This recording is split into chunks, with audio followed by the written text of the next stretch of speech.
Ok, muy buenos días. Espero que todos estén bien y pues sobre todo que el día de hoy vamos a celebrar la resurrección y meditar de la resurrección del Señor, ¿verdad? Y creo que es un motivo muy importante para sentirnos alegres, para sentirnos privilegiados y pues porque en ese momento culminó pues todo el amor del que nos habla la palabra, la Biblia, todo el amor desde el Antiguo Testamento, desde la creación del hombre mismo, desde Génesis hasta Apocalipsis. Esta es la culminación, digamos, de la obra del Señor, de la obra redentora. Y bien, pues vamos a hablar ahora de un salmo que es el Salmo 109, y que es un salmo que, además de lo que habíamos visto, de que es un salmo imprecatorio, es un salmo también que tiene algunas cuestiones de profecía. Entonces vamos a comenzar con una oración, que Dios guíe el estudio. Señor, ayúdanos, Padre, te damos muchísimas gracias por este tiempo, te damos muchas gracias porque tú puedes darnos por las enseñanzas, las mejores enseñanzas que tenemos. Gracias, Dios, por tu palabra, porque aunque sin duda alguna hay libros maravillosos, sin duda alguna algunos de esos libros son importantes también para nuestra edificación, pero sin duda alguna, Señor, lo más importante es esta leche no adulterada, Señor, y esta agua y esta palabra que nos da vida. Ningún libro, ninguna enseñanza fuera, por mejor que pueda ser o quizás por más apegada que pueda ser a tu palabra, nos nutre tanto y nos limpia tanto como es tu palabra. Te damos muchas gracias especialmente por este libro de los Salmos, el cual tú lo utilizas para enseñarnos a alabar tu nombre. Te damos gracias por todo esto y, Señor, pues te queremos pedir ahora que tú guíes este estudio del Salmo, así como el estudio de Miguel de la resurrección, para que puedas tú, a través de tu Espíritu, hablarnos al corazón. Te pedimos todo esto y te damos gracias en el nombre de tu Hijo Jesús. Amén. Bien, pues vamos a continuar con nuestro estudio, haciendo una pequeña remembranza de lo que habíamos visto anteriormente. No lo voy a comentar porque si no, no alcanzaría, no voy a ahondar porque si no, no alcanzaríamos el tiempo. Pero estábamos hablando que este es uno de los salmos imprecatorios, y de hecho la parte de la imprecación, que es una queja o es un clamor de Dios, del salmista, de la persona, para que Dios juzgue la maldad de alguien, es una de los pasajes más largos, ¿no? De hecho son 15 versículos los que se tienen en si son 31, casi la mitad del salmo. Entonces por eso se da. Y además la siguiente parte, la tercera parte, también tiene algunas frases imprecatorias. Habíamos hablado de que este tipo de salmos es un poco difícil de entender porque estamos acostumbrados a la doctrina de la gracia. Nosotros que tenemos en esta fecha, en estos tiempos, conocemos toda la revelación, conocemos los evangelios, conocemos el mensaje de los apóstoles. Y vemos que en todo esto hay un mensaje también de gracia y de misericordia. Vemos también que es importante ver que Dios dejó estas enseñanzas para entendernos, aún para enseñarnos a orar de esta manera y poner nuestras cargas en Dios. Si tu vida va corriendo bien, si tu vida va teniendo resultados exitosos, pues vas a orar a Dios. Vas a agradecerle a Dios. Eso debe de ser algo natural, aunque a veces hasta eso se nos olvida. Pero si tu vida está teniendo problemas, situaciones, eventos que no te gustan, entonces es muy importante saber que delante de Dios puedes tú plasmarlos, vertir lo que está en tu corazón delante de Él. Y el Antiguo Testamento está lleno de estos salmos, y no solamente allí, también en otras partes, cánticos y oraciones de hombres de Dios en donde pedían por justicia. Pero no solamente el Antiguo, sino el Nuevo Testamento también está lleno de todo eso. Bien, pues Vamos a dividir este estudio de este salmo, que no lo habíamos alcanzado a ver, en 3 partes. Ahorita me adelanté a decir la segunda y la tercera parte, ¿no? La primera parte, esto todavía no lo habíamos hablado la semana pasada, que vienen del salmo. Este versículo tiene 31, este salmo tiene 31 versículos, y la primera parte viene del versículo 1 al 5, que espero que hoy podamos ver. Y en esta primera parte se encuentra una queja inicial del autor, empezando con una alabanza, en el primer versículo, y también una petición para continuar con una descripción de su estado actual. En el versículo primero vamos a ver la alabanza y la petición, y todo lo demás es una descripción del estado actual del salmista. Ahora viene la segunda parte, en la intermedia, la más grande, de 15 versículos, de los versículos 6 al 20. Esta es la principal y la más larga, como decía, y podemos encontrar una petición dura y vehemente del salmista para que Dios juzgue y castigue a sus enemigos. Habíamos visto algo muy importante. De alguna manera, esto no es como una venganza personal, este tipo de salmo. No estás pidiendo, véngame Dios, porque me ofendieron, ¿no? Sino es, Dios, haz justicia y sobre todo que tu nombre pueda ser levantado. Y hay algo muy importante. Podemos decir, David era vengativo. No, yo creo que si alguien nos enseña a través de su vida cómo Dios le fue enseñando el no tomar la venganza en sus manos, era precisamente David. Y bien, la última parte del 21-31 es una súplica por la ayuda de Dios. Ya le puso la queja, ya le pidió especialmente que juzgara el pecado y a sus enemigos. Pero también este salmo termina con una súplica por la ayuda de Dios y un deseo que a través de la respuesta de Dios, el gran nombre de Dios sea glorificado. Y este salmo, como empezó con una alabanza, termina con una alabanza. Hace un círculo. Hace un círculo. Bien, vamos a ver la primera parte. Esto no te toca, ¿sí? Vamos a ver la primera parte. Los primeros 5 versículos. Dice, del 1 al 5 dice: oh Dios de mi alabanza, no calles, porque boca de impío y boca de engañador se han abierto contra mí. Han hablado de mí con lengua mentirosa. Yo no sé si ahorita que estoy leyendo esto tú puedas identificarte con estas lecturas en cuanto a algo que alguien te haya hecho. Pero si te puedes identificar, gracias a Dios, porque entonces la enseñanza es para ti, ¿no? Versículo 3: con palabras de odio me han rodeado y pelearon contra mí sin causa. En pago de mi amor me han sido adversarios, mas yo oraba. Me devuelven mal por bien y odio por amor. Entonces, aquí vemos claramente que el primero de los versículos se maneja una alabanza, o más bien se maneja este apelativo de Dios como: oh Dios de mi alabanza. Dios de mi alabanza, así comienza David con este salmo. En nuestro estudio de los salmos hemos visto muchas alabanzas. Y también hemos comentado muchas veces lo necesario que son estas alabanzas en todo tiempo, no importa la situación en la que te encuentres. Cuando nos encontramos en un tiempo de bonanza o acabamos de pasar alguna victoria o algún reconocimiento, es importantísima la alabanza, y eso ya lo hemos visto. La alabanza es una acción de gracias por esa victoria y por ese reconocimiento. Porque es necesaria para no caer en el orgullo de pensar que la victoria la merecemos o lo que tenemos lo hemos logrado con nuestro propio esfuerzo. Y ese pensamiento es algo que nos lleva a apartarnos de Dios. La victoria es muy peligrosa porque después de ahí se puede levantar el orgullo, y el orgullo nos lleva a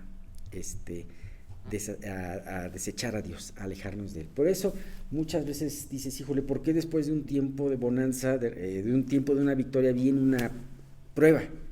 O viene un sablazo de alguien, o viene no sé, lo que sea, pues porque precisamente Dios está regulando tu vida. Dios sabe que tenemos muchas veces esa debilidad. Así, el salmo anterior, el 108, si ustedes lo recuerdan, vimos la importancia de tener un corazón dispuesto, de siempre tener un corazón dispuesto. ¿Se acuerdan que empezaba el salmo? Mi corazón, oh Dios, está dispuesto. Entonaré y cantaré salmos, ¿no? Así decía el principio del Salmo 108. Entonces, es importante precisamente tener este corazón dispuesto para que estas alabanzas salgan de nuestra boca. Sin embargo, cuando tenemos un tiempo de aflicción, especialmente como es en el caso de este cántico, y más cuando esa aflicción, como en el caso de este cántico que estamos viendo, es una aflicción debido a una injusticia que nos han hecho, en el caso, una injusticia que le hicieron a David, o un maltrato, o una traición, ¿no? Vamos a ver posteriormente que esta traición habla específicamente de una traición, y se refiere a Judas, ¿no? En este salmo, por eso le digo que es un salmo profético. Y entonces ahí nuestro corazón no es fácil que esté dispuesto, al contrario, por medio de la gracia tenemos que esforzarnos en esa gracia para poder alabar a Dios aún en los tiempos en donde sufrimos esta contrariedad. En esos momentos cuando esa alabanza la hacemos en plena oscuridad de nuestra vida, ¿no? Tiene que continuar esa alabanza.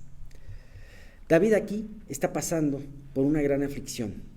Sin embargo, en estos momentos no se olvida de Dios y sigue siendo el Dios de mi alabanza. Imagínate David después de haberse enterado que alguien lo traicionó, de haberse enterado de que la gente hablaba mal de él. De repente empieza la oración diciendo, oh Dios de mi alabanza. La alabanza de mi boca no va a depender porque las cosas que me pasen en tu plan sean agradables a mí o no.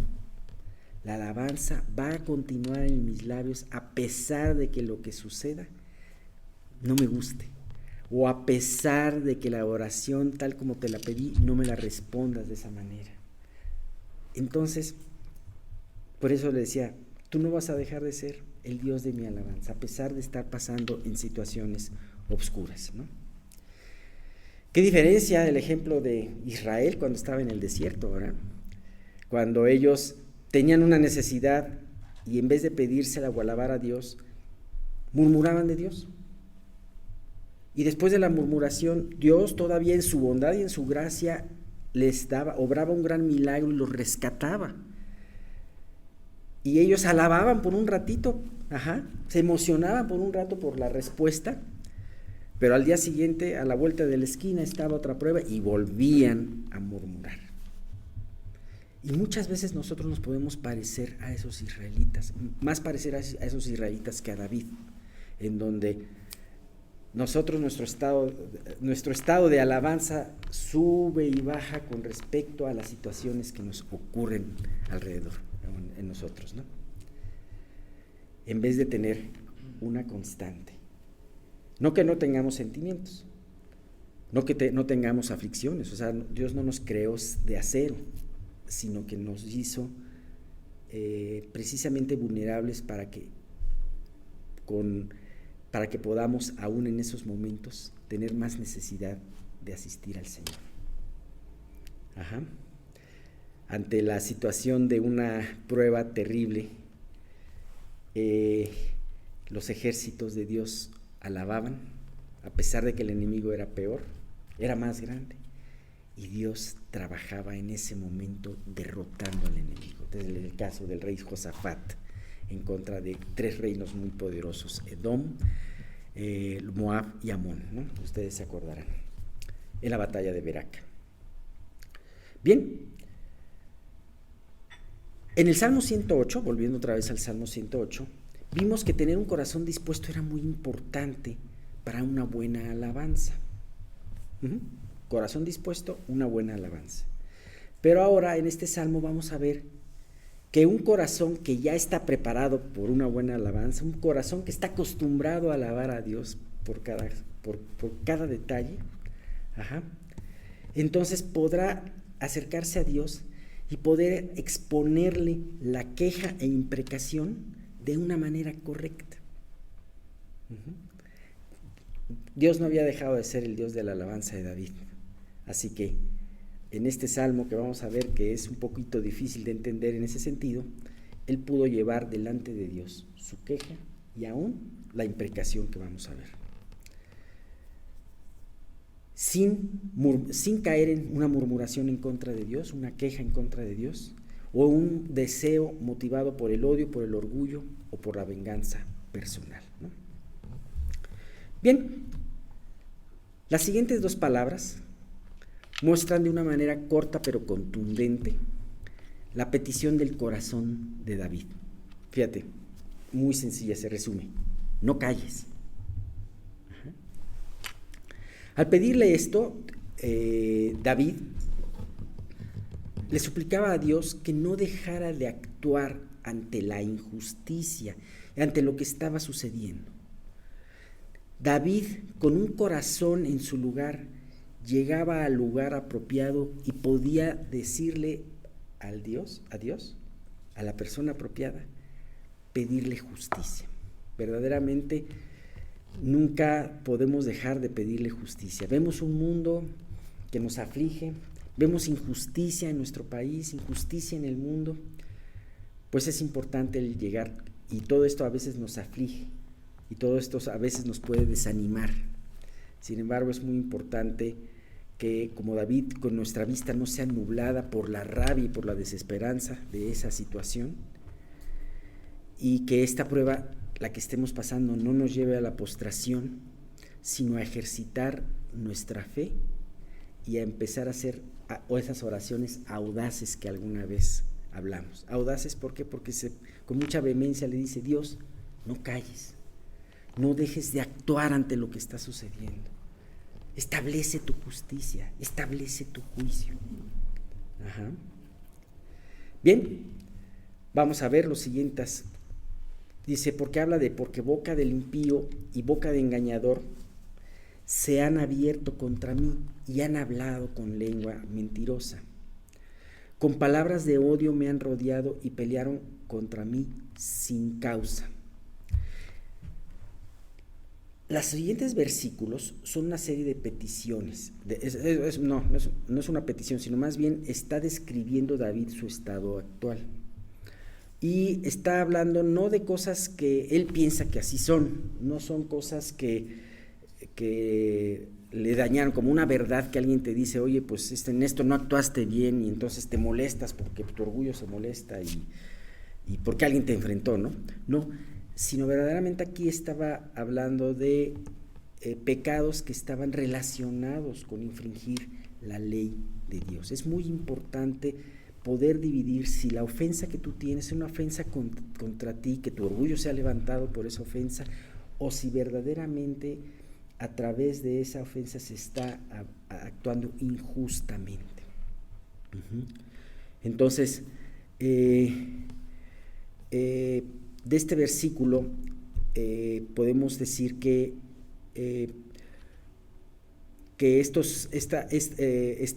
estaba hablando de estos pecados de sus enemigos que consistían en transgredir la ley de Dios. Ellos estaban a través de su boca mintiendo, murmurando y aborreciendo. Y además hay otra cosa, no hay que olvidar, al ser un salmo de David, David era el rey ungido. Y entonces, al ser el rey ungido, Dios estaba poniendo a este hombre en ese lugar. Era la voluntad de Dios y era el representante de Dios. Seguramente delante de sus enemigos era el representante de Dios. Entonces yo decía: Dios, al estar hablando mal de mí, están hablando mal de ti, Señor. Actúa. Entonces eso era lo que le afligía y lo que le llevaba a David a hacer esta oración. Bien, ahora, si tú te fijas, todos estos pecados que hemos comentado están principalmente relacionados con el uso dañino de la boca. Y a mí me encanta la palabra de Dios te da muchos ejemplos acerca del uso correcto y el uso indebido de las palabras. Ajá. Las palabras son mucho más importantes de los que pensamos, ¿no? Verdaderamente.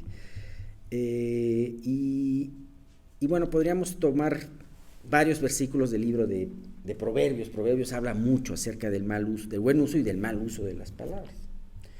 Pero a mí me encanta especialmente una parte que es Santiago, algunos versículos del libro de Santiago. Yo la primera vez que leí esta parte de Santiago dije, híjole, esto está muy duro, que se ve que era un señor muy amargado Santiago aparentemente, ¿no? Pero verdaderamente cuando empiezas a profundizar sobre cada una de estas enseñanzas, dices, realmente más bien el equivocado soy yo porque no tengo ni idea lo grave que puede ser el mal uso de las palabras, el mal uso de la boca.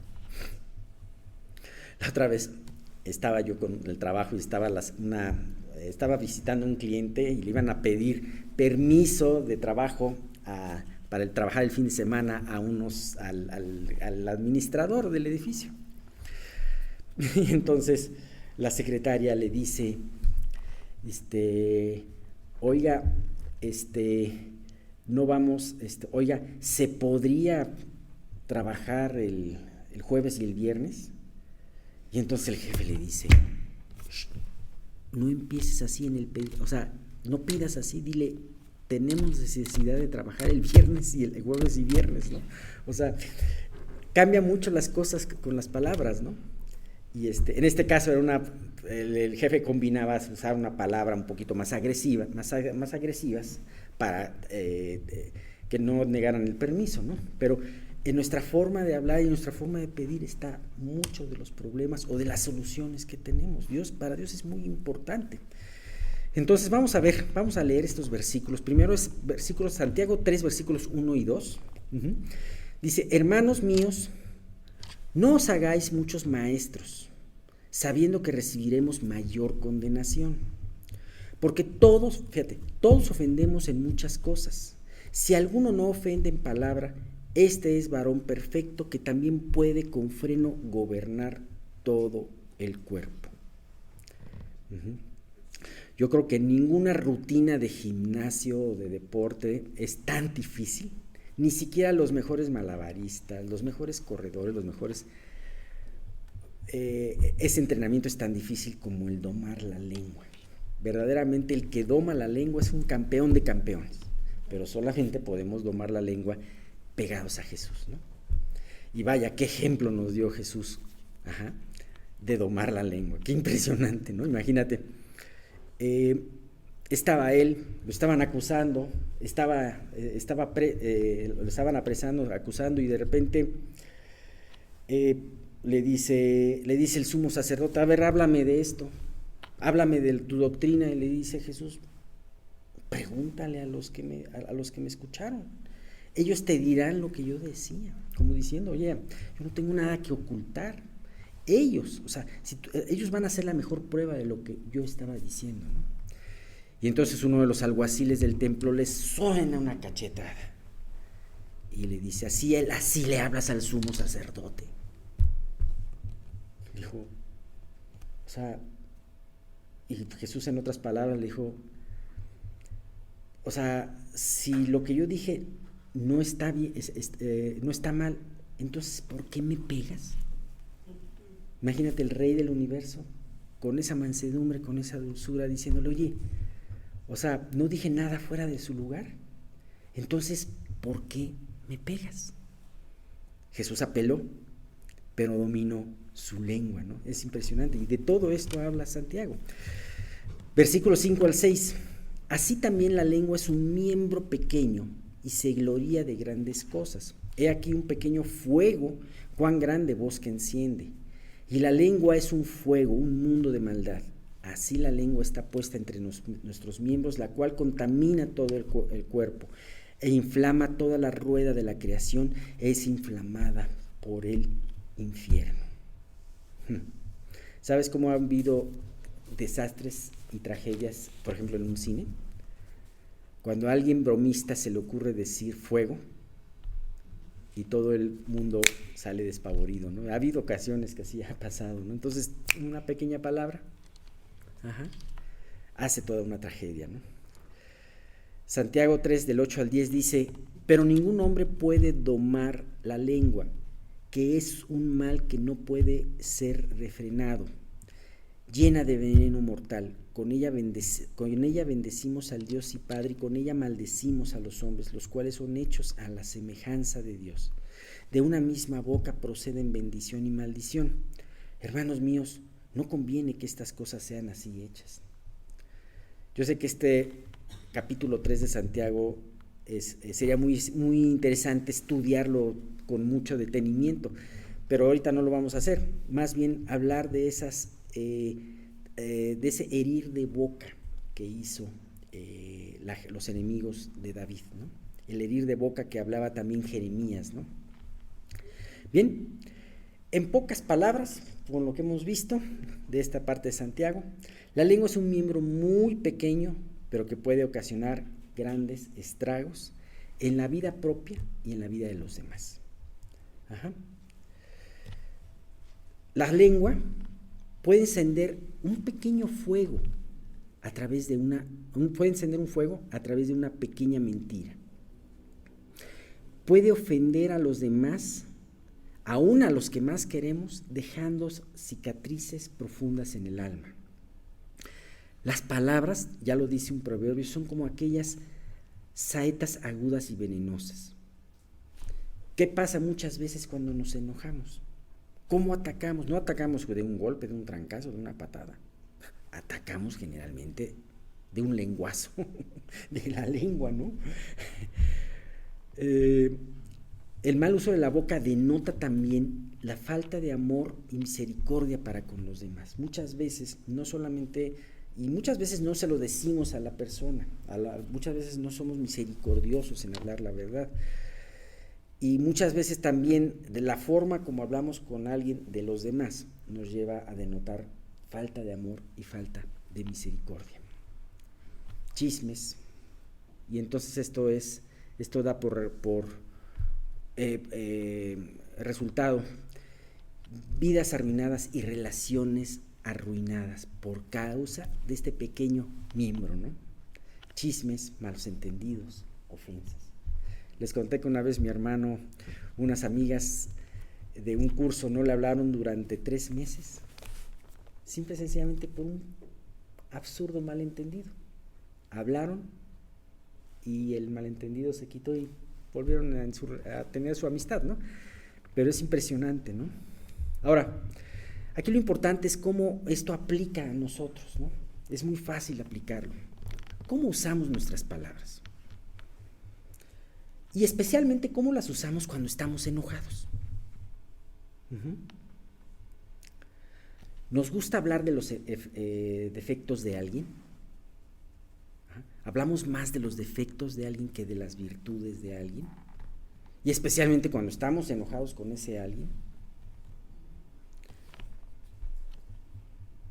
¿Has probado dejar de hablar mal y mejor hacer notar más las cualidades de alguien que los defectos, aunque sea por un breve lapso de tiempo?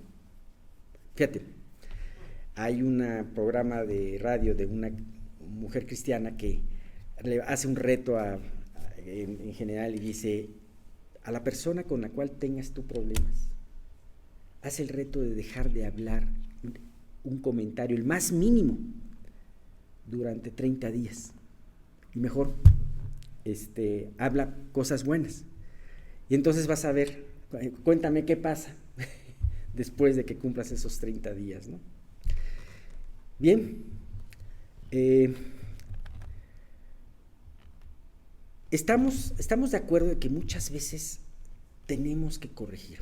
No estoy hablando de que, si mi hijo hace algo que esté equivocado, lo dejo y mejor no hablo. Hay veces muchas veces tenemos que corregir. Tenemos que usar nuestras palabras para corregir, para denotar lo que está mal, para enfrentar algo que es inadecuado. No estoy dejando de decir que eso se deje de enfrentar. Para prevenir a otros también de un mal hábito o un pecado de alguien. A veces, sobre todo en una iglesia, se tiene que prevenir a personas hoy de un pecado, de una mala actitud de alguien, ¿no? Para esas personas no estén contaminadas, ¿no? Pero cuando te refieres a aquella persona de la que estás corrigiendo y todo eso, ¿tu boca destila algo de amargura o no? Como ves, los pecados de la lengua, y aquí nos lo dice Santiago, involucran muchos otros. Sin embargo, implican a los dos más importantes. Podríamos hablar, por ejemplo, de murmuración, podemos hablar de que infringe el mandamiento de no matarás, el mandamiento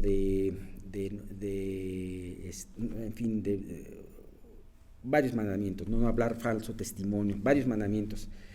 Pero prácticamente lo que habla el mal uso de la lengua son dos, y los dos más importantes. No estás amando a Dios sobre todas las cosas y no estás amando a tu prójimo como a ti mismo, ¿no?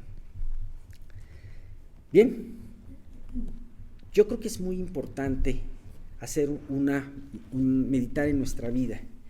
Y quizá podemos estar viendo y leer este salmo del lado de David. David era el ofendido, aquel que le estaban haciendo daño con su lengua. Sin embargo, yo creo que es muy importante ver si nosotros no estamos del otro lado, del lado del ofensor.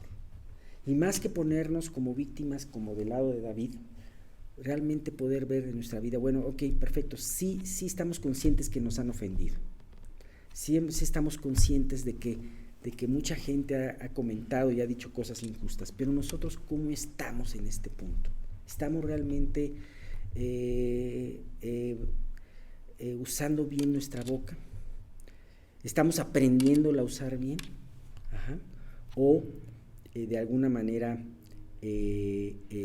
estamos teniendo esta parte que está teniendo la parte del enemigo, ¿no? Impíamente, con engaño y haciendo daño con nuestras palabras y sin causa? Bien, tenemos que reflexionar sobre esto y no justificarnos. Recordemos que Santiago dijo, porque todos ofendemos en muchas cosas, ¿no? Así que hay muchas cosas que no nos vamos a dar cuenta en que ofendemos, ¿no? A veces podemos tratar a gente muy sensible, ¿no? Y decimos una palabra y se ofendió y ni siquiera nos damos cuenta. Pero en la medida de que Dios nos vaya guiando, yo creo que es muy importante trabajar y realmente anhelar que Dios pueda hacernos ese varón perfecto que tenga un dominio sobre sus palabras. Qué hermoso sería.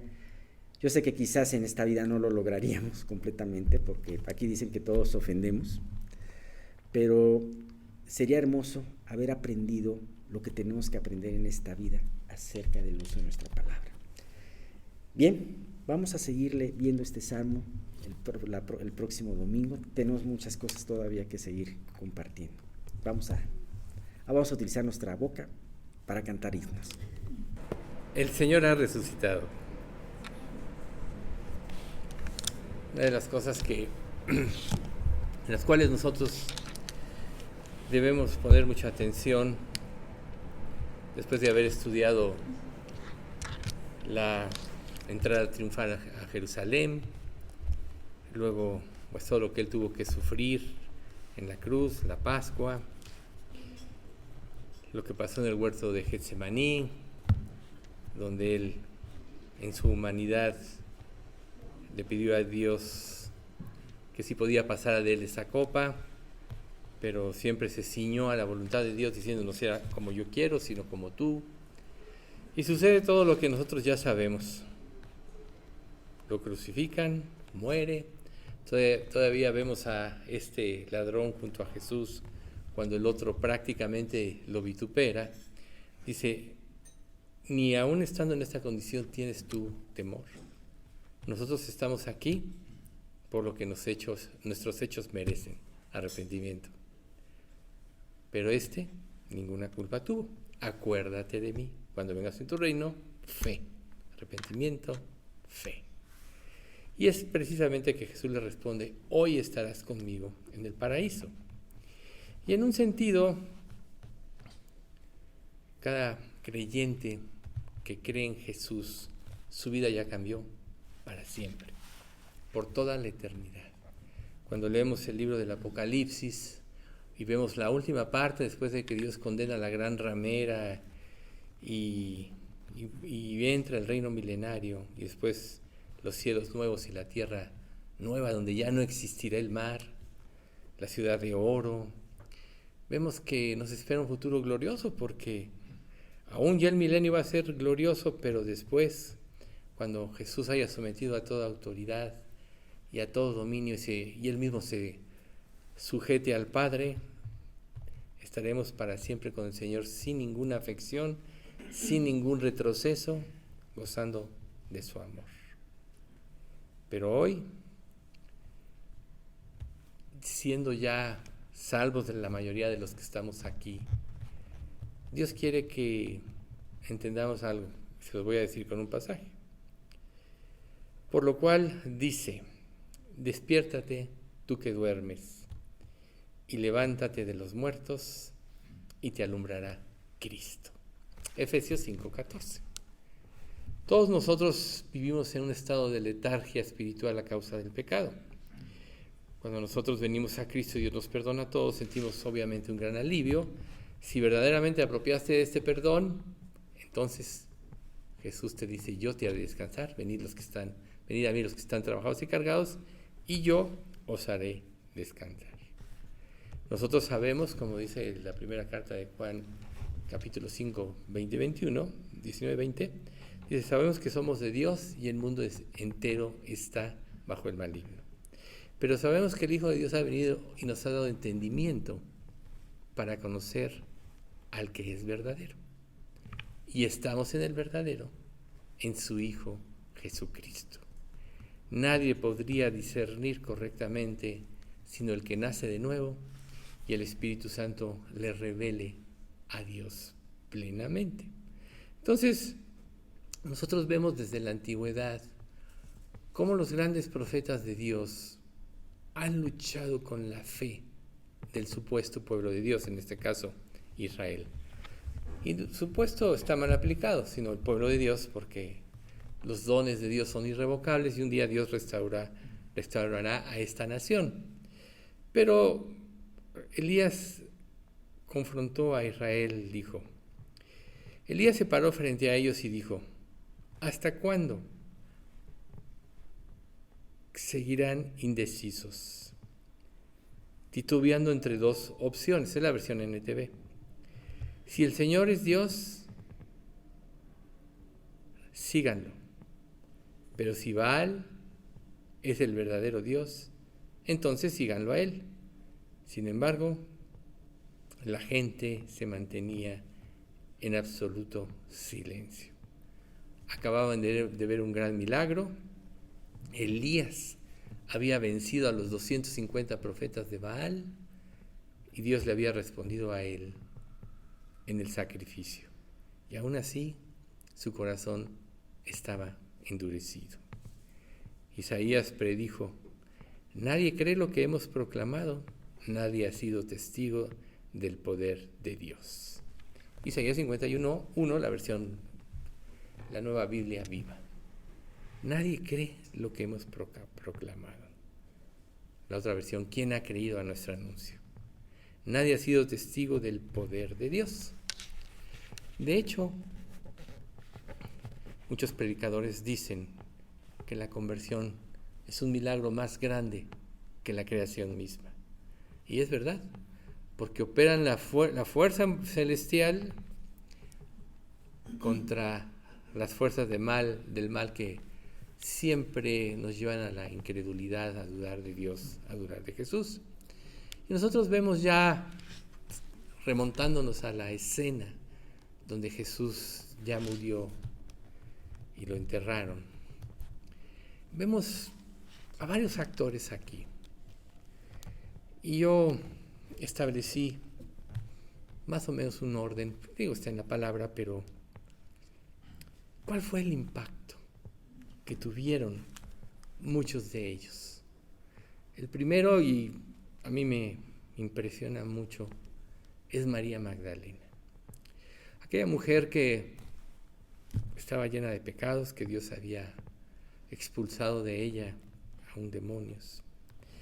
Y su gratitud a Dios era muy grande, a tal grado que cuando sucede toda la tragedia que los seres humanos no entendían.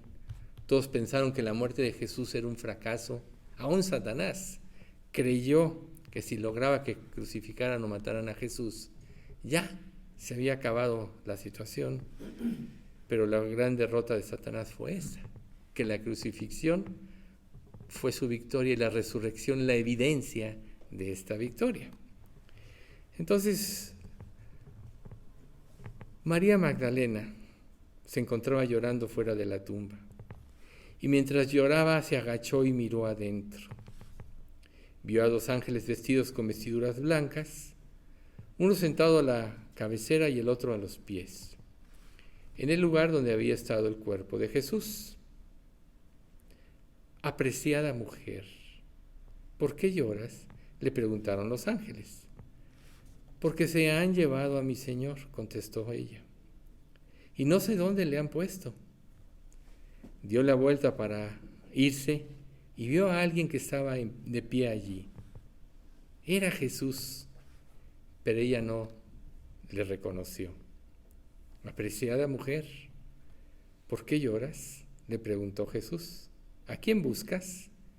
Ella pensó que era el jardinero y le dijo, Señor, si usted se lo ha llevado, dígame dónde lo puso y yo iré a buscarlo. María, dijo Jesús. Ella giró hacia él y exclamó, Raboni, que en hebreo significa maestro. No te aferres a mí, le dijo Jesús, porque todavía no he subido al Padre, pero ve a buscar a mis hermanos y diles, voy a subir a mi Padre y al Padre de ustedes, a mi Dios y al Dios de ustedes. María Magdalena encontró a los discípulos y les dijo, he visto al Señor, y les dio el mensaje de Jesús. Pensemos un poquito en esta situación. Realmente ella amaba a Jesús. Ella no quería soltarlo. El hecho de ir desconsolada a llorar a la tienda, quizá ella pedía ver el cuerpo para ver cómo estaba, ya lo habían ungido para la sepultura, etc. Pero no se conformaba. Y fue la primera que tuvo el privilegio de ver a Jesús.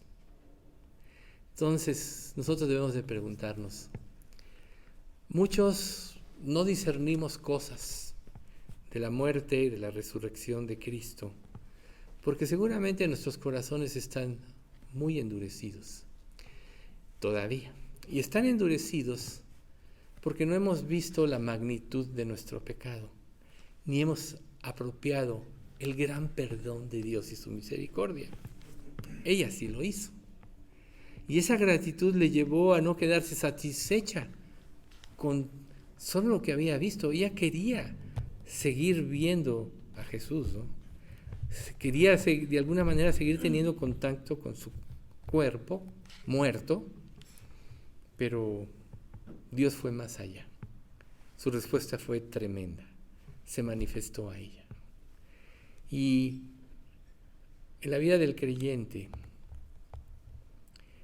el grado de revelación de Dios en su vida va de acuerdo al grado que le busques, de acuerdo a la gratitud que tú tengas por lo que Él hizo por ti en la cruz.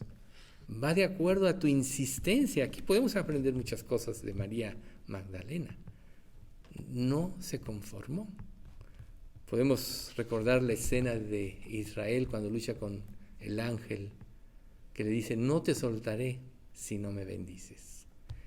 A veces nosotros en las pruebas en nuestra vida, cuando estamos en una gran angustia, nos ponemos a orar, y quizá lleguemos al punto de decir, Señor, aquí estoy, venme, y de acuerdo al grado de angustia y aflicción, buscamos a Dios. A veces Dios nos responde y una vez que nos responde se nos olvida que Él hizo el milagro y perdemos nuestra gratitud, seguimos adelante. Pero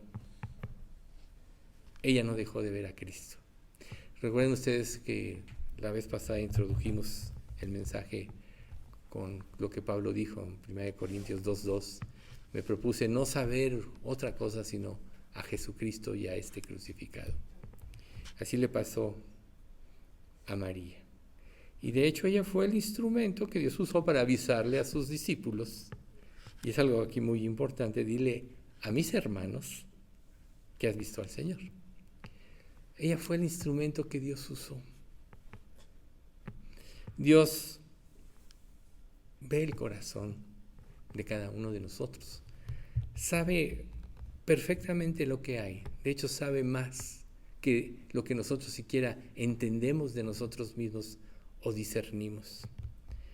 Pero cuando un corazón es recto para con Dios, Él no tiene problemas en revelarse.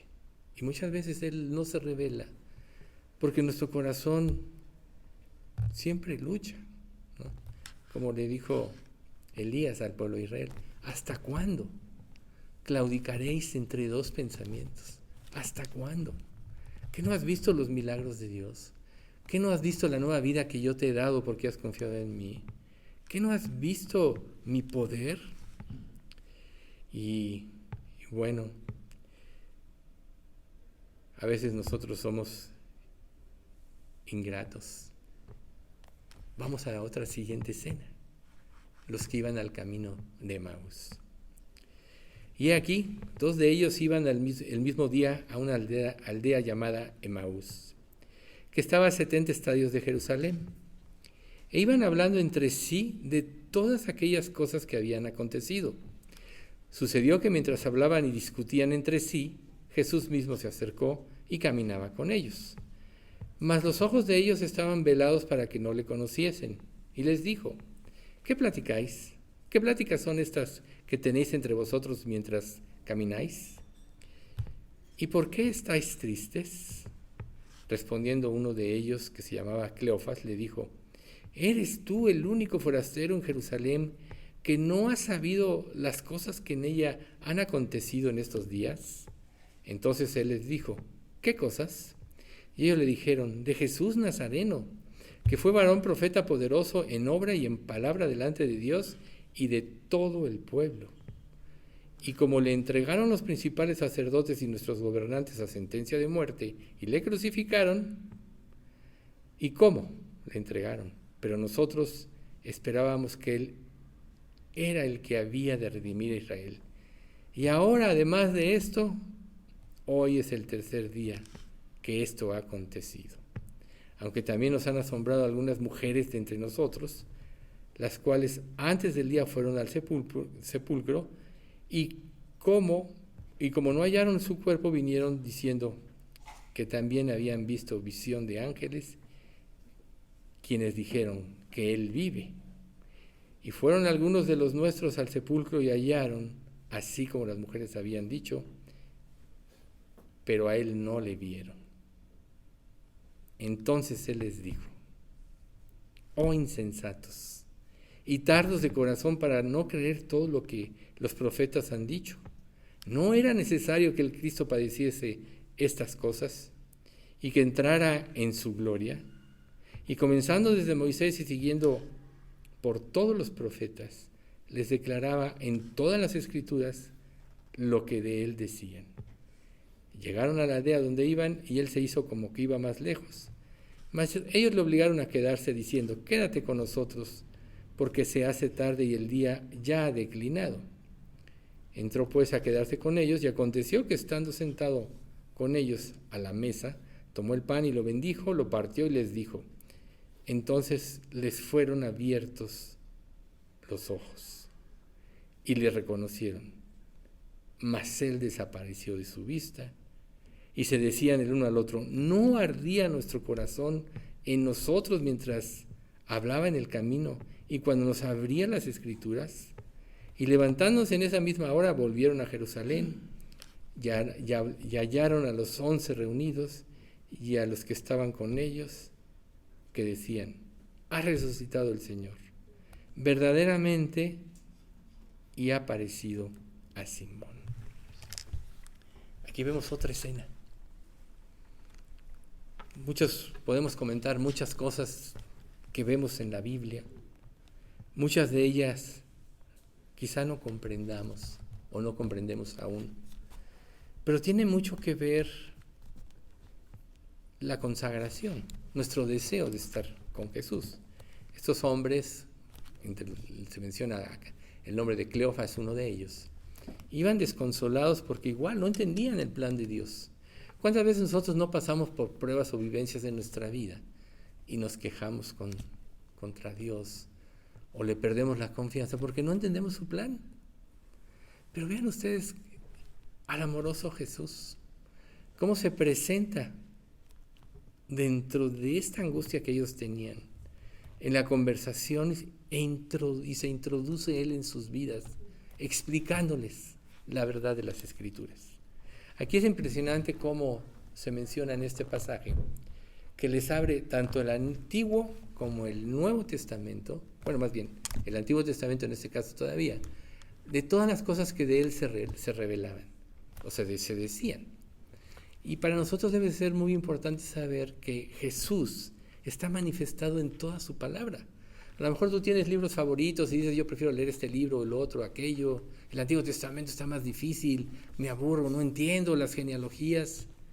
Pero lo que está declarando aquí Jesús es que Él está revelado en todas las Escrituras. Por eso la palabra de Dios, la Santa Biblia, es un todo.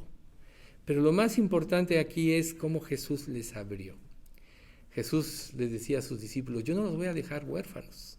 Os conviene que yo me vaya, porque si me voy, os enviaré al Espíritu Santo.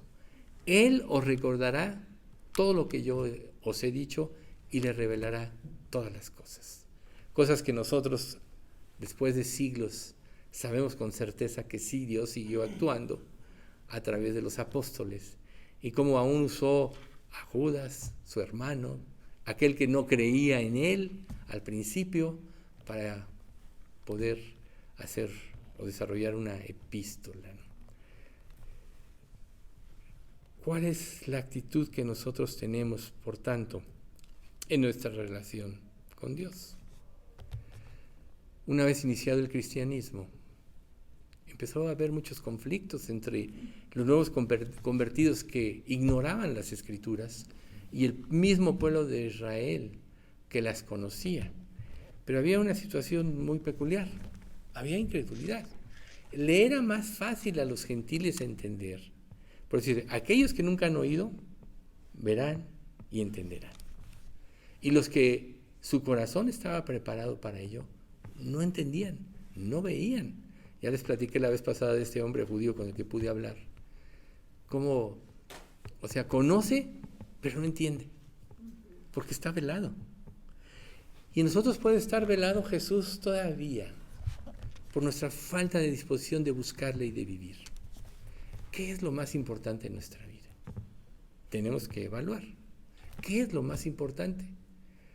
Primero, que Dios se revele a tu vida y te dé la salvación. Si te dio la salvación, quiere decir que tu nombre estaba escrito desde antes de la fundación del mundo, como dice Efesios 1:4. Estaba escrito. Dios te seleccionó no por lo que tú hayas hecho, por lo bueno que creas que hiciste, las buenas obras, o por las buenas obras que sabía que ibas a hacer. No, solo por su misericordia y de acuerdo a su propósito. Ya de ahí, en nosotros debería haber una gratitud muy grande. Y aquí estamos viendo nosotros, en estas personas, ese corazón, ese espíritu que Dios quiere que tengamos para con nuestra relación con Él. Pero cuando no se da eso, somos como los fariseos y los saduceos. La dureza de nuestro corazón nos impide creer. La dureza de nuestro corazón nos impide dar pasos de fe que le glorifiquen. Muchas veces inclusive le queremos robar la gloria a Dios, sabiendo que todo proviene de Él. Un mensaje como este no es la persona que lo está exponiendo. Nosotros le pedimos al Espíritu Santo que sea Él el que hable, porque nosotros no hay nadie. Nadie sería capaz de enseñar estas verdades, o nadie sería capaz de hacer que penetren a nuestro corazón si no fuera el Espíritu Santo. Por eso solo la gloria es para Él. Pero miren lo que dijo Pablo. Porque si no hay resurrección de muertos, tampoco Cristo resucitó. Y si Cristo no resucitó, vana es entonces nuestra predicación, vana es también vuestra fe. Y somos hallados falsos testigos de Dios, porque hemos testificado de Dios que Él resucitó a Cristo, al cual no resucitó, si en verdad los muertos no resucitan. Porque si los muertos no resucitan, tampoco Cristo resucitó. Y si Cristo no resucitó, vuestra fe es vana, aún estáis en vuestros pecados. Este estudio habla de la resurrección. Nosotros sabemos que Cristo resucitó. Nosotros sabemos perfectamente bien que ascendió, que su impacto fue tan grande que hoy vivimos en el año 2023 de la era de Cristo. Marcó un cambio de época. Así es el cambio de vida cuando nosotros tenemos contacto con Cristo. Si nuestra vida no cambia, nos estamos engañando a nosotros mismos. Es necesario que nuestra vida cambie. Y cuando Pablo entendió en esto, lo dijo de esta manera, la versión NTV, sé que conocen este pasaje. Quiero conocer a Cristo y experimentar el gran poder que lo levantó de los muertos. Quiero sufrir con Él y participar de su muerte, para poder experimentar de una u otra manera la resurrección de los muertos. ¿Quién se atrevería a decir que quiere sufrir? ¿Quién? Ninguno de nosotros quiere sufrir. Nosotros vemos que es inevitable que mientras estemos en este mundo y tengamos pruebas, pues vamos a sufrir por otra cosa. Pero decir como Pablo, no nada más quiero experimentar el gran poder, sino también quiero participar de su muerte y de experimentar su resurrección. Y esta es una realidad en la cual nosotros debemos tener conciencia. Para poder experimentar en nuestra vida el poder de su resurrección, primero tenemos que morir a nosotros. Porque si no morimos a nosotros, siempre se va a oponer nuestro yo. Aquel ser que es egoísta, que solo quiere su complacencia, no importa si es a través del pecado, no le importan los demás si él está primero. Ese es el que Pablo una vez dijo, con Cristo estoy juntamente crucificado, en Gálatas 2:20. Él sabía lo que su naturaleza humana representaba. Y tú dirás, bueno, si en el capítulo 6 de Romanos dice que nuestro viejo hombre ya fue crucificado, sí, ya fue crucificado.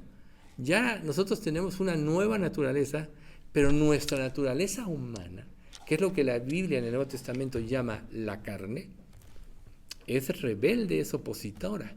Pero hay una diferencia entre ser incrédulo y ser creyente.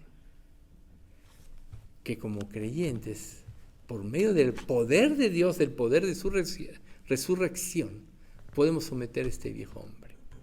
Pero para que ese poder sea vivo en nosotros, primero tenemos que morir a nuestros planes, a nuestros deseos. Y nunca ninguno de nosotros lo va a hacer si no cree que los planes de Dios son más grandes que los nuestros.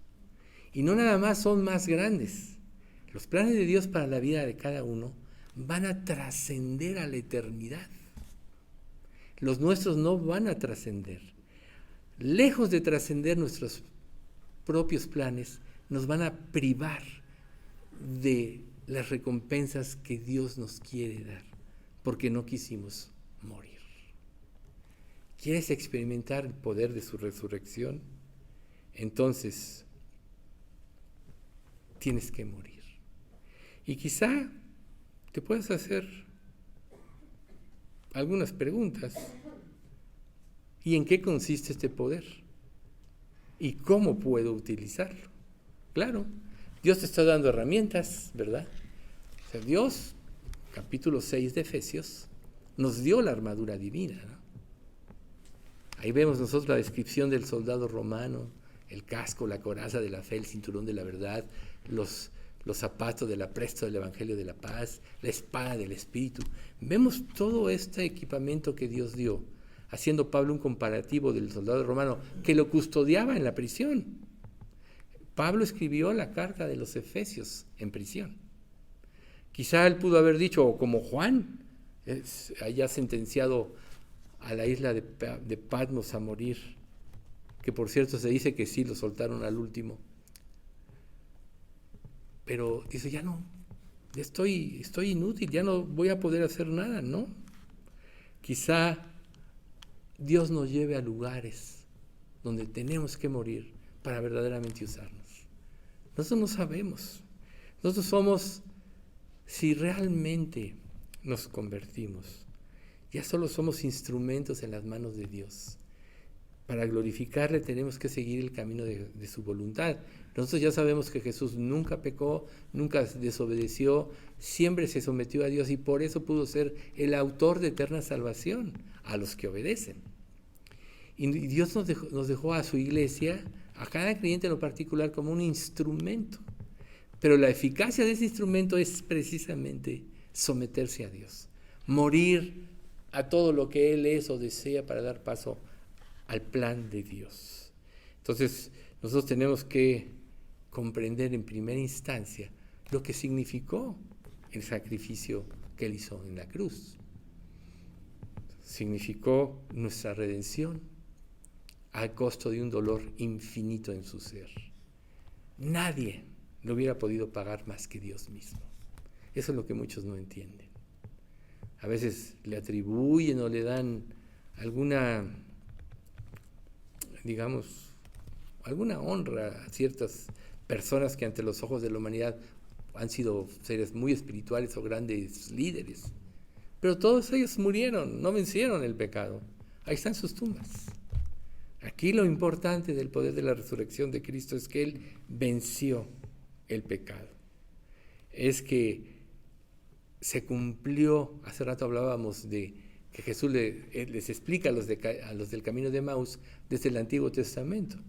Imagínense cuando Cristo les dice, el arca fue la provisión que yo mandé para el que creyera. Y solo se salvó Noé y su familia, 8, ¿no? Y luego vemos cómo Dios rescató a Lot de Sodoma y de Gomorra, ¿no? Muchos critican a Lot, pero en realidad Lot, en el capítulo 11 de Efesios, es vindicado, ¿no? Ese hombre afligía su alma justa viendo los hechos injustos cada día que sucedían ahí. O sea, Dios lo vindica. ¿Ok? ¿Quién es un creyente perfecto? ¿Quién no se ha ido confundido al error? Pero Dios lo salvó. Entonces, cuando Él les empieza a revelar todo esto, estos hombres empiezan a ver el carácter amoroso de Dios. Le dijeron a Jesús, mira, ya es de noche, quédate con nosotros. Y Jesús accede. Pero al momento que reconocen la verdad, ¿qué hicieron? No importa la hora, vamos ahorita a Jerusalén, a avisarle a los demás que el Señor resucitó. ¿Cuántos obstáculos no puedes tú estar poniendo en tu vida para la verdadera consagración? Y quizá no sepas que te estás privando de la gran revelación que Dios quiere darte en su vida. Entonces, Dios siempre ha dado testimonio y ese testimonio no deja de ser una evidencia. Muchos, por ejemplo, todos sabemos, bueno, en la actualidad la mayoría cuando menos, que el arca de Noé se asentó en los montes Ararat y que algunas personas, hasta hay un video que vimos una vez, han estado en esa arca que solo en los años de mucho calor se descubren partes de ella y han traído madera y todo ese tipo de cosas. Muchos han puesto en duda esto, pero no importa las circunstancias que se vivan, Dios salvó a esta familia. Y esta familia, lo primero que hizo Noé cuando ya se asentó el arca y salió, fue hacer un sacrificio, un tipo de Cristo. Así, la humanidad que desciende de sus hijos Sem, Cam y Jafet aprendieron los sacrificios y se proliferó en las naciones creadas después de la confusión de lenguas. Pero si todo apuntaba a Cristo, ¿dónde se perdió? Generalmente las cosas se pierden porque no se transmiten correctamente. Por eso es que cuando nosotros no vivimos fielmente el cristianismo y acoplamos nuestras vidas a lo que Dios dice, ya estamos transfiriendo una mentira. Si Dios dice, ir por todo el mundo y predicar el Evangelio a toda criatura, eso es lo más importante en nuestra vida una vez que somos salvos, porque es la gran comisión que Dios nos dejó. ¿Qué tanto interés tienes por los demás?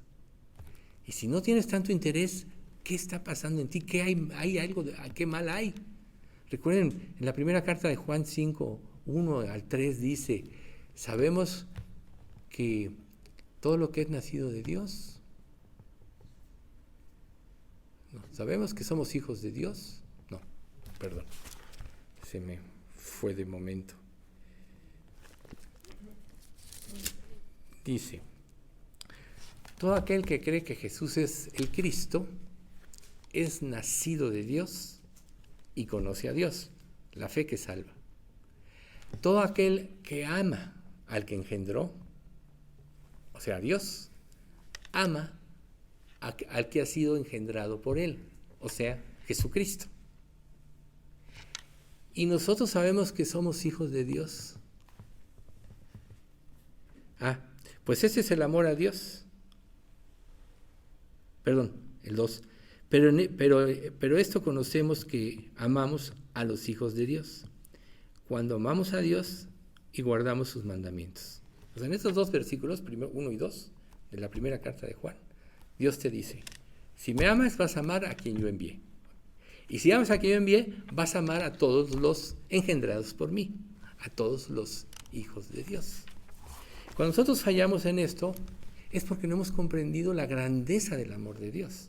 Es porque no nos hemos humillado lo suficiente delante de aquel que dio todo por nosotros.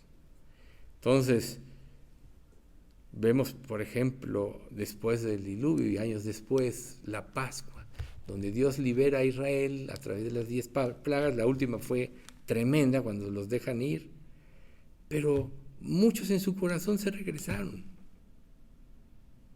al mundo. ¿Cuántos de nosotros no tomamos decisiones importantes y luego nuestras convicciones se empiezan a disipar? ¿Por qué? Porque no tenemos esa alta relación con Dios que nos lleva a actuar como los dos del camino de Emaús. O sea, cuando a ellos se les revela la Escritura, ya no importó su comodidad ni dónde estuvieran, si era de noche, si a lo mejor los asaltaban o se perdían por la oscuridad. Vamos ahorita a avisarles a los discípulos. Entonces, nosotros vemos que todo lo que Dios escribió nos lo dice en un pasaje, Romanos 10:4, porque el fin de la ley es Cristo, para justicia a todo aquel que cree. El propósito de las Escrituras siempre nos va a trasladar al Hijo de Dios y a vivir la vida que Él quiere que vivamos. Eso le dijo Dios a Israel cuando recién habían salido de Egipto. Cuando instituye la Pascua, en Éxodo 12, 1 y 2 dice, mientras los israelitas todavía estaban en la tierra de Egipto, Él les dio la siguiente instrucción a Moisés y a Aarón. A partir de ahora, este mes será el primer mes del año para ustedes. Para Israel, acaba de empezar su año, porque Dios les cambió la vida, porque todo lo demás quedó atrás. A partir de Dios, nuestra vida es nueva. Todo lo pasado ya quedó perdonado. A lo mejor en tu conciencia todavía tienes cosas malas que hiciste, pero si apropiaste el perdón de Dios ya no hay culpa. A lo mejor todavía guardas resentimientos de tu vida pasada por lo que te hicieron. He ahí la importancia de este salmo que está exponiendo Alex. Cuando Dios ya te perdonó a ti. Y si ya te perdonó a ti, es tan grande el perdón que solo queda el amor. Por eso sabemos que amamos a los hijos de Dios cuando amamos a Dios y guardamos sus mandamientos. Claro, este pasaje especialmente habla de creyentes, especialmente la comunidad de la iglesia. Entonces, cuando nosotros nos convertimos, es nuestra Pascua, es Cristo. Ya nuestra vida quedó atrás. Hebreos 13 te dice algo muy importante. Y esto que te dice Hebreos 13 es que si tú realmente pones la confianza en Él, Él se va a encargar de todo. 20 y 21. Y el Dios de paz, que resucitó de los muertos a nuestro Señor Jesucristo, el gran pastor de las ovejas, por la sangre del pacto eterno, os haga aptos en toda obra buena para que hagáis su voluntad, haciendo Él en vosotros lo que es agradable delante de Él por Jesucristo.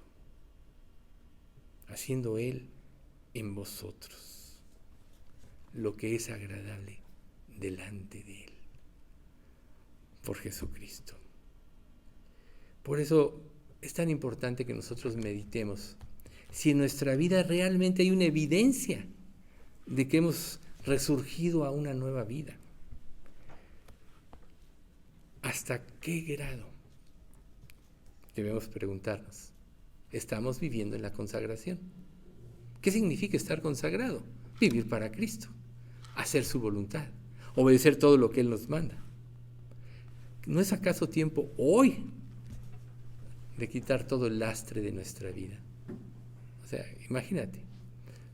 Es como si tú quieres correr una carrera, ¿no? Corramos con paciencia la carrera que tenemos por delante. Para ser más ágil tienes que despojarte de cosas, quizá una indumentaria que no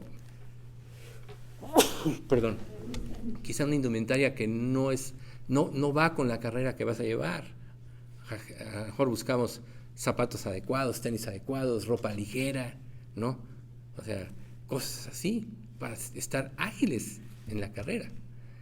Y no podemos correr con un abrigo o con cosas así llenas de peso, y las bolsas llenas de cosas que traemos. Nos va a estorbar. Tenemos que despojarnos, ¿sí? Y entonces Dios está diciendo el primer pasaje que dijimos hoy, al principio del estudio: despiértate o levántate, tú que duermes, y te alumbrará Cristo. Ahora sí que, dicho en lenguaje coloquial, ponte las pilas. ¿Por qué? Necesitamos nosotros realmente empezar a vivir la vida que Dios quiere que vivamos. Entonces, si nosotros vivimos de esta manera, Él va a tomar el control de todo. Dice Lucas 18:8, les digo, Él pronto les hará justicia, pero cuando el Hijo del Hombre regrese, ¿a cuántas personas con fe encontrará en la tierra? Esa es la versión NTV. ¿A cuántas personas? ¿Realmente tú tienes fe? Jesús dijo, el que tuviere fe y no dudare, no solo haría esto de la higuera, sino que si dijere a un monte, desarráigate y échate en el mar, le será hecho. Y todo lo que pidas en oración, creyendo, lo recibiréis. ¿Qué nos puede ayudar a creer sin dudar? ¿Qué nos puede ayudar a creer sin dudar? ¿Saben ustedes que lo que nos hace dudar es la mala conciencia? Cada vez que tú pides algo, cuando tu vida no está limpia delante de Dios, o hay algún pecado no confesado, alguna forma de vida que no quieres soltar, esa misma conciencia es como si te dijera, tú no mereces que Dios te responda porque has hecho esto malo. Tú no lo mereces. Pero cuando tú tienes una limpia conciencia delante de Dios, no hay obstáculo para dudar. O sea, Dios ya pagó por ti. Pagó por todos los pecados, no nada más de tu vida pasada y presente, sino de la futura. Y en un término más amplio, de toda la eternidad. Entonces imagínate que Dios te encuentre sin fe. En 1 de Juan dice, y ahora hijitos, permaneced en Él, para que cuando se manifieste tengamos confianza, para que en su venida no nos alejemos de Él avergonzados.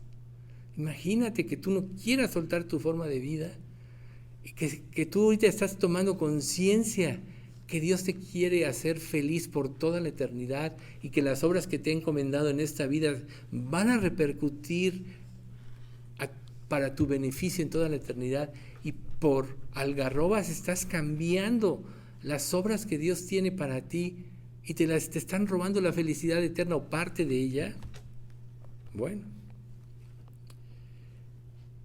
Dios tiene sus designios. En el libro de Hechos 17, del 24 en adelante, dice: Él es el Dios que hizo el mundo y todo lo que hay en él.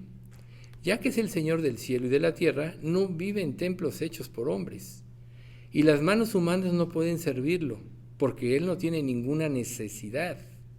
Él es quien da vida y aliento a todo y satisface cada necesidad. De un solo hombre creó todas las naciones de la tierra. De antemano decidió cuándo se levantarían y cuándo caerían, y determinó los límites de cada una.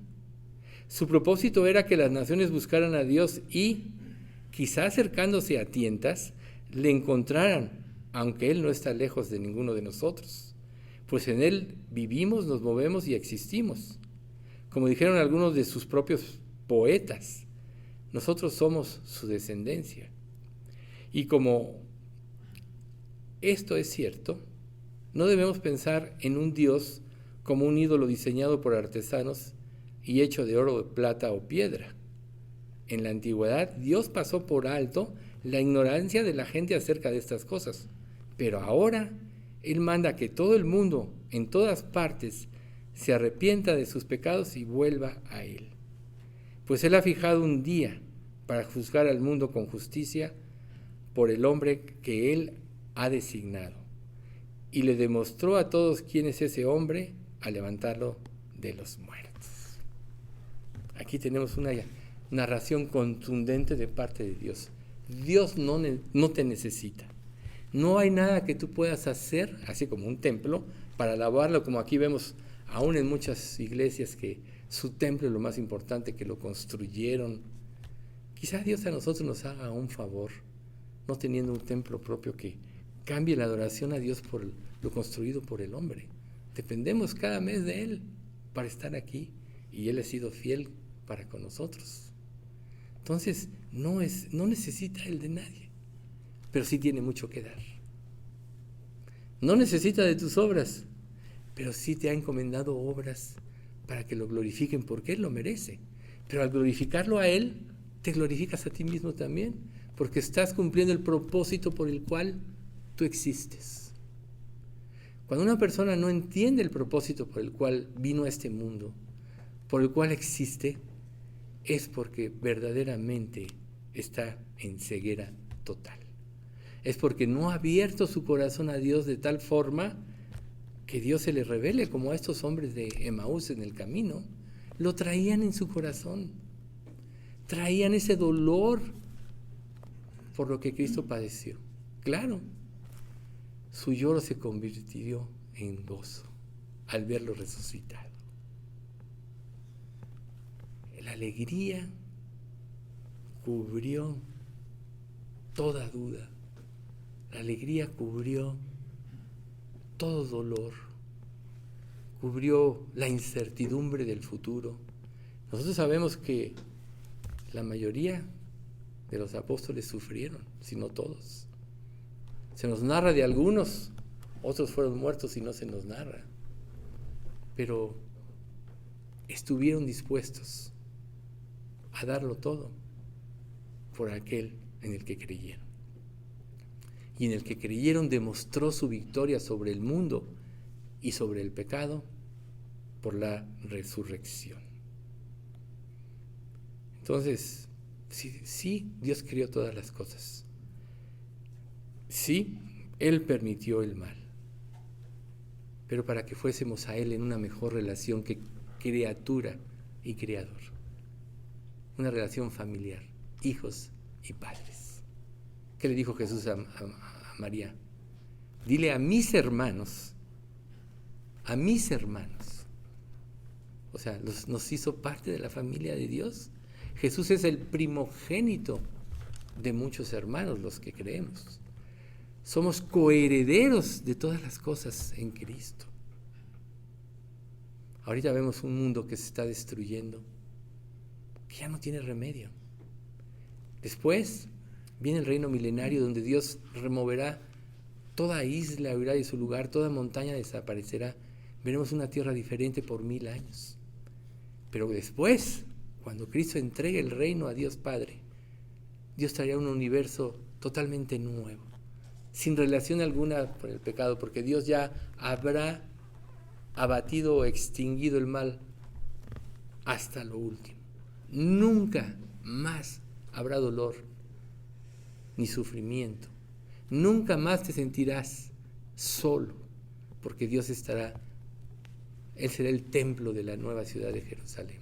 Su gloria alumbrará la ciudad, por eso ya no va a haber necesidad de sol, ni de luna, ni de estrellas. Y eso será para siempre. ¿Por qué vas a cambiar las cosas de esta vida que te llevan al pecado? El mundo entero está bajo el maligno. ¿Qué tanto estás permitiendo en tu vida que enturbie tu corazón? Cuando lo que deberías anhelar es la santidad. Y recuerden una cosa: el que comenzó en vosotros la buena obra, la perfeccionará hasta el día de Jesucristo. Confía en Él y Él hará. Limpia tus manos.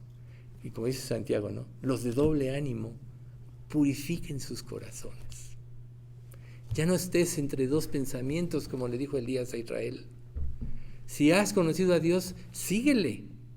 Si no le estás siguiendo con todo lo que tienes, es porque realmente no le conoces o no le conoces bien. Deberías de recapacitar.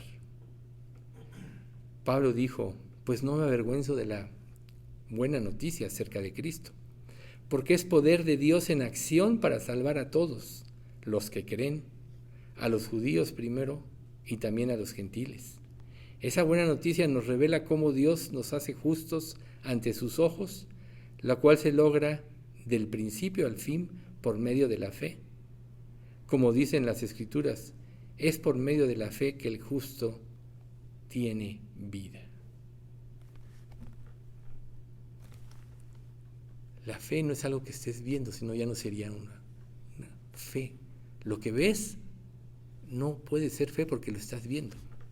La fe es que tú creas que lo que Jesús promete es una realidad en tu vida. Y cuando tú conformas tu vida a lo que Jesús promete, entonces tu vida será transformada verdaderamente de esencia y estarás viviendo en el poder de la resurrección. Porque el amor de Dios fue tan grande que, como dice Romanos 8:32, si Dios no se guardó ni a su propio Hijo, sino que lo entregó por todos nosotros, ¿no nos dará también todo lo demás? O sea, si Dios dio lo que más amaba, ¿cómo Dios no te va a dar todo lo demás? Y sabemos que Dios hace que todas las cosas cooperen para el bien de quienes le aman y son llamados según el propósito que Él tiene para ellos. Pues Dios conoció a los suyos de antemano y los eligió para que llegaran a ser como su Hijo, a fin de que su Hijo fuera el Hijo mayor entre muchos hermanos. Les he escrito estas cosas a ustedes que creen en el nombre del Hijo de Dios, para que sepan que tienen vida eterna, y estamos seguros de que Él nos oye cada vez que le pedimos algo que le agrada. Y como sabemos que Él nos oye cuando le hacemos nuestras peticiones, también sabemos que nos dará lo que le pedimos. Entonces, ¿qué vas a hacer? Dios te dice: yo sé los planes que tengo para ustedes, dice el Señor. Son planes para lo bueno y no para lo malo, para darles un futuro y una esperanza. En esos días, cuando oren, los escucharé. Si me buscan de todo corazón, podrán encontrarme.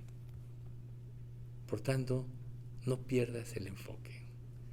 Vive en el poder de la resurrección, pon la mirada en Jesús y Deja que Él se lleve la gloria y el honor. Esfuérzate por vivir en paz con todos y procura llevar una vida santa, porque los que no son santos no verán al Señor. Y para concluir, por lo cual, desechando toda inmundicia y abundancia de malicia, recibid con mansedumbre la palabra implantada, la cual puede salvar vuestras almas, porque el que se considera a sí mismo y se va y luego olvida cómo era, pues queda en tinieblas. Mas el que mira atentamente en la perfecta ley, la de la libertad, y persevera en ella, no siendo oidor olvidadizo, sino hacedor de la obra, éste será bienaventurado en todo lo que hace. Ahí está. Desecha toda inmundicia y abundancia de malicia. Recibe con mansedumbre la palabra de Dios, sabiendo que tiene el poder de transformar la vida, tiene el poder de cambiar las épocas como lo hizo con Jesús, tiene el poder de cambiar tu vida y la de tu familia, y no nada más en esta generación, sino a generaciones futuras, porque eso es lo que Dios promete. Pero si no le crees, si ves las circunstancias, es que de alguna manera estás minimizando la victoria de Cristo. Estás minimizando que ella tuvo una absoluta victoria sobre la muerte, sobre el pecado, y por eso resucitó. Estás haciendo a un lado de tu vida el poder que Él te da a través de su victoria, que es el poder de la resurrección. Vamos a dar gracias. Padre bendito, te queremos alabar y bendecir en esta tarde y darte gracias por todo, por ese maravilloso evento que nos muestra que tú ya tuviste victoria sobre el pecado, y no nada más eso, Señor. Cuando todo aquel que pone su confianza y su fe en ti, tú lo cambias de una manera contundente, al grado que tú dices que el que está en Cristo es una nueva criatura. Nosotros ahora, Padre, queremos vivir como nuevas criaturas, queremos vivir en el poder de tu resurrección. Queremos vivir de acuerdo a tu palabra, que nos hace ver con claridad todas las cosas, sobre todo el engaño del pecado, pero lo más importante, como aquellos del camino de Emaús, cuando tú te les revelaste, que te vieron como el Dios vivo y resucitado. Haz esto en nuestras vidas, Padre mío. Señor, no dejamos de rogarte por todos nuestros enfermos. Sabemos, Padre, que tú has permitido pruebas diferentes, pero son para purificar y limpiar a tu iglesia. Tú lo dijiste en tu palabra, que tu palabra nos limpiaría y nos purificaría, porque al caminar por el camino de la santidad tenemos que desechar toda malicia y maldad de nosotros. Señor, te rogamos especialmente esta tarde por el señor Arturo Carrillo, para que tú lo fortalezcas en las pruebas que está viviendo y le des la victoria en Cristo. Todo esto, Padre, te lo pedimos en nombre de Cristo Jesús. Amén.